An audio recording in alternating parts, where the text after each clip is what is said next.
आने वाली शारदीय नवरात्रि जो कि 7 अक्टूबर से प्रारंभ हो रही है, इसमें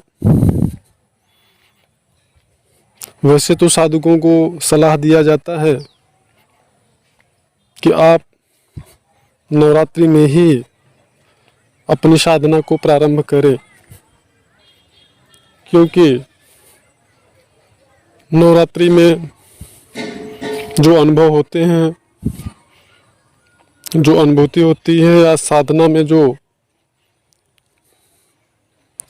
विकास होता है, वह सामान्य समय से बेहतर होता है। क्योंकि नवरात्रि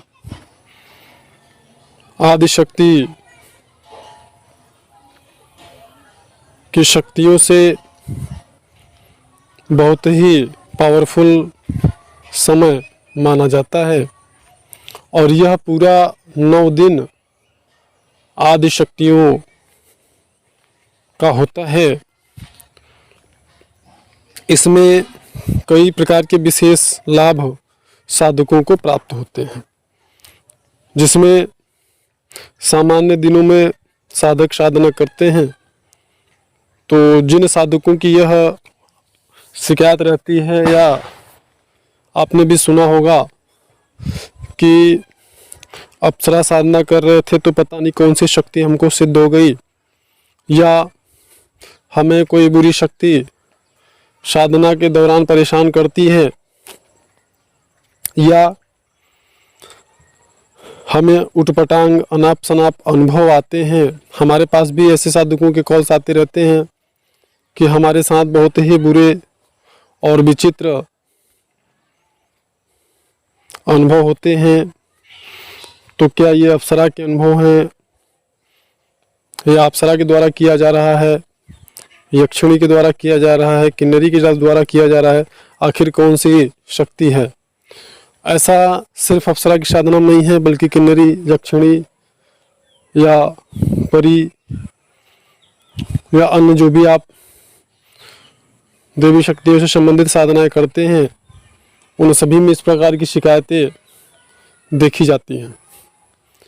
तो अगर आप नवरात्रि में इन दिव्य शक्तियों की साधना करते हैं तो चूँकि ये सात्विक दिव्य शक्तियाँ अपनी चरम सीमा पर होती हैं, नवरात्रि में इनका ही बाहुल्य नवरात्रि में होता है।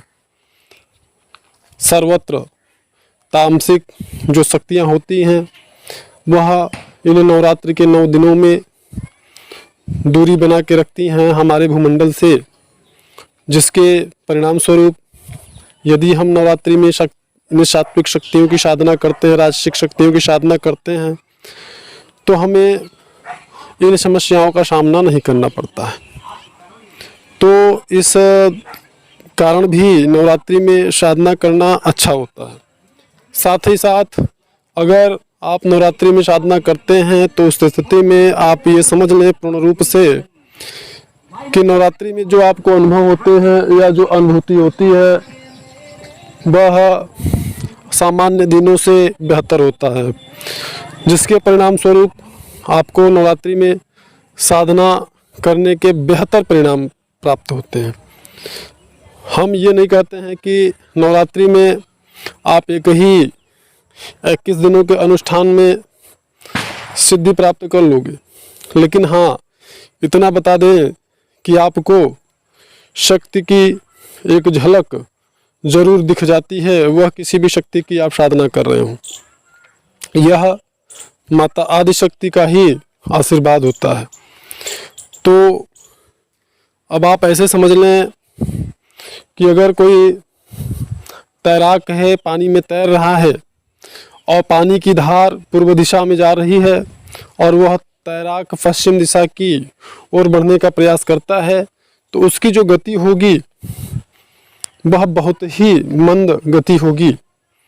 और अगर प्रारंभिक तैराक होगा जो कि तैराकी सीख रहा है, तो हो सकता है कि वो असफल हो, वह जहाँ पहुँचना चाहता है वहाँ ना पहुँच पाए, अगर बहाव के खिलाफ वो तैर रहा है।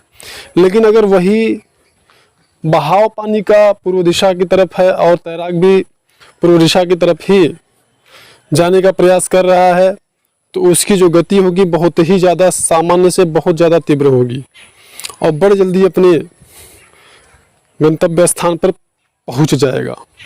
और अगर वह प्रारंभिक तैराक भी है तो ऐसी अवस्था में थोड़ी बहुत जटिलताओं और कठिनताओं का सामना करते हुए वह उस निश्चित स्थान पे पहुंच ही जाएगा जहां पर वह पहुंचना चाहता है।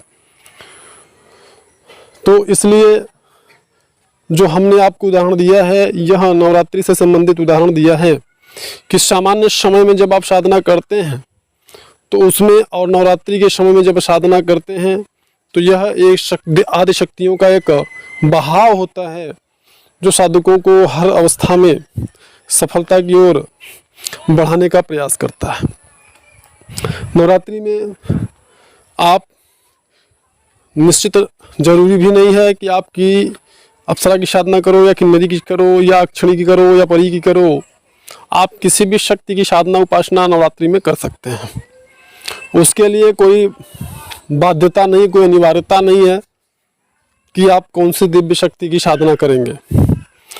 तो कुल मिला के यहाँ पे आपको इतना समझना जरूरी है कि आप साधना करने से पहले एक सामर्थ्यशाली मार्गदर्शक या गुरु जरूर तलाशें जो कि आपको साधना में मार्गदर्शन कर पाए। अन्यथा अगर आपका गुरु परिपक्व नहीं है, सामर्थ्यशाली नहीं है, तो आप नवरात्रि में करो या कभी भी करो, आप सफलता प्राप्त नहीं कर पाओगे। क्योंकि सारी जो आधार होती है, नींव होती है, वह गुरु पर ही निर्भर होता है। मेरे पास ऐसे बहुत सारे साधकों के कॉल्स आते हैं जो बहुत समय से साधना कर रहे हैं, साल 2 साल 4 साल से, लेकिन कोई मार्गदर्शक, कोई गुरु नहीं है, मनमाने ढंग से साधना कर रहे हैं और आज भी असफल हैं। तो यह जितना सोशल मीडिया इंटरनेट पे बताया जाता है उतना आसान और सरल नहीं होता है इन दिव्य शक्तियों की सिद्धि। इस वीडियो में इतना ही, मिलते हैं नेक्स्ट वीडियो में। धन्यवाद।